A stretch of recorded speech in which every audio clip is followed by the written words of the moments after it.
at 732-545-9282 or toll free at 888-545-9282. Your state, your home, your voice. Jersey Central with Bert Barron on the new Talk Radio 1450 WCTC. 737, welcome back to Jersey Central here on the new Talk Radio 1450 WCTC, the voice of Central Jersey. It's Bert. Good morning. Thanks for being here. And congratulations to Alan in New Brunswick, who was caller 14 and scores the 4-pack of tickets to Journey to Oz. The performance this coming Saturday. We'll give away one last 4-pack of tickets on the show tomorrow morning. So make sure you're here for your chance to win that. Also coming up, a big announcement regarding this year's 16th annual Garden State Go Red for Women Luncheon, which is going to be happening on Friday, May 11th. I have some exciting news to share with you about that, and we'll do that in just a bit. Well, WCTC, a part of the Beasley Best community of caring, and all month long we've been spotlighting guests and doing content around Autism Awareness Month, which, of course, is marked in New Jersey and around America every April. And joining me now on the Jersey Central Newsmaker Hotline, she's the executive director of the Phoenix Center, which is a school for students with significant developmental disabilities and those on the autism spectrum. And this is for people between ages of 5 and 21, and they're headquartered out of Nutley, New Jersey. So let me welcome Julie Mower to WCTC this morning. Hi, Julie. It's Bert Barron. Thanks for taking some time today. How are you? I'm good, Bert. How are you? I'm well. Thanks so much for chatting with me today. And I think different people, when they hear the word autism and autistic, Julie, I think they kind of have a different levels of understanding of what it's all about. And it's frustrating to me, as I'm sure it is for you, that I bet people just don't have a firm grasp of what autism means to a child, to a family, to our state, to our society. There's such a significant impact there. Are you as frustrated as I am that people don't really have a full understanding of it? Yeah, at times I can be frustrated, but, we all have been doing a much better job at educating people on what autism looks like. It truly is a spectrum disorder. So, it does range from individuals who have very significant issues to some individuals that really have very, minor challenges. But what we need to focus on, in my opinion, and as an educator, is what our individuals with autism and challenges can give to us, because we all have gifts that we can give. Yeah, that's true. Talk about the Phoenix Center, if you would, and what the mission is there. The mission of the Phoenix Center is to provide services to students 5 to 21 with various challenges, autism, multiple disabilities, in partnership with our districts and our families, and to provide customized programs to our students to uncover their gifts and to ensure that they have built those coping mechanisms that will help them be functioning members of society. Preparing students for life beyond the classroom is what we do every single day, and we focus in on that through our mission. Who typically begins the conversation between the Phoenix Center and a parent, Julie? Is it the parents themselves? Is it the medical professionals? How does that dialogue begin between your group and a family? Usually the sending districts. We partner right now with 61 different towns in the state of New Jersey and 8 different counties. And very typically the school district will have the conversation with the parent. Sometimes it's the opposite. Sometimes the parent will say, hey, I've heard of the Phoenix Center and I want to go, see what their program is and what they have to offer my child, see if it's a good fit. Yeah, and it's a real sort of hand-in-hand thing where your group works with parents and other people that are involved in this, and it's kind of a group effort, an all-hands-on-deck sort of approach on this journey, right? Absolutely. Yes, it truly takes a village, it's and true. you have to be working together to make it work. Some information that maybe you could share with parents or teachers when it comes to an autistic child about things, managing noise and light and movement, something that you and I would take for granted and not give a second thought to. When it's a child in the autism spectrum, there's a lot of consideration that needs to be taken, right?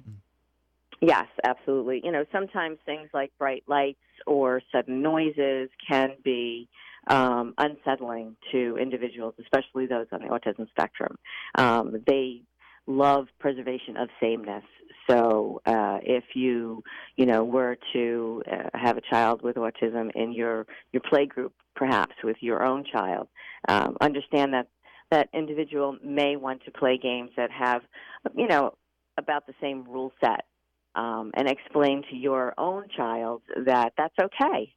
That if the individual with autism talks about the same thing repeatedly, that that is okay as well. That you should just try to get in on the conversation and expand the topic of conversation with them. I guess And then essentially creating an environment of familiarity, too, is something that's helpful as well, right? Absolutely. Yes, yes. With the bottom line being that, individuals with autism, they want to be included, just as you or I do. Yeah, we all have the same hopes and dreams for ourselves, and they do too. Absolutely, no question about it. And something on a play date, you might want to start with something easy, maybe a simple game, maybe just kind of bouncing a ball a little bit, as simple as that sounds. But to an autistic child, that means the world to them, that someone would interact with them, right?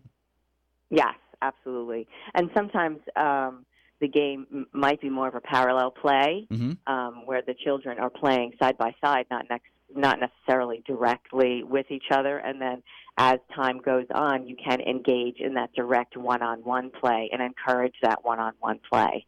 And, starting with games as simple as, a Simon Says game, where it's a give and a take exchange, and a fairly predictable one at that, you will find the most success. Yeah, Julie Mower is with us. He's the executive director of the Phoenix Center, which is based in Nutley, doing tremendous work with families and people with developmental disabilities. They're based in Nutley. We're going to give you some contact information in a few moments. But one thing that encourages me, Julie, is society as a whole seems like it's becoming a little bit more receptive and a little more understanding. And I'll give you a good example. We work hand in hand with a performing arts center right here in New Brunswick called State Theater. And when they have children and family performances, they'll actually do some shows that they describe as autism friendly, where it's not a completely dark room. It's not like blasting noise, and there's not a lot of movement and a lot of things happening. There are some quiet areas set aside if a child or a family wants to step out of the theater environment for a few moments and kind of calm down. Things like that are very encouraging to me when you see it on the societal level. Anything that you've come across that you're encouraged about in terms of our society being more accepting for autism? Yes, Bert, that's such a fantastic example that theater groups are doing that more and more and having autism-friendly weekends and periods of time and performances. Even local movie theaters are doing the same thing. Instead of making the theater completely dark and black, they're keeping the lights on at a certain, lower setting. And that's really encouraging for parents, because making it a successful outing is always the best. Restaurants as well. One of the things that we do at the Phoenix Center is we bring our students for a family night out, we call it, at a local restaurant, and we encourage the family members to feel comfortable to go out into a restaurant and have a meal with your family. Learn how to cope with, certain situations that may come up, and how to have your little tool bag so your child with autism is comfortable and feeling as predictable as possible in potentially an unsettling environment. Something so simple, but it means so much to a family or a child. Exactly. As we wrap up, Julie, the Phoenix Center, how does someone contact you or perhaps get more information about it? We do have a website, the phoenixcenternj.org.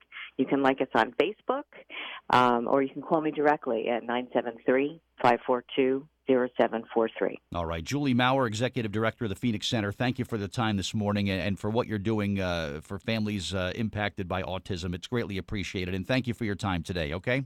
Thanks so much, Bert. It was great meeting you. You as well. Thank you very much. And, of course, as I mentioned, WCTC, a part of the Beasley Best community of caring, and we'll continue our weekly interview series as we focus on autism awareness for the month of April, and we'll be talking to someone next week on this very important and very serious topic.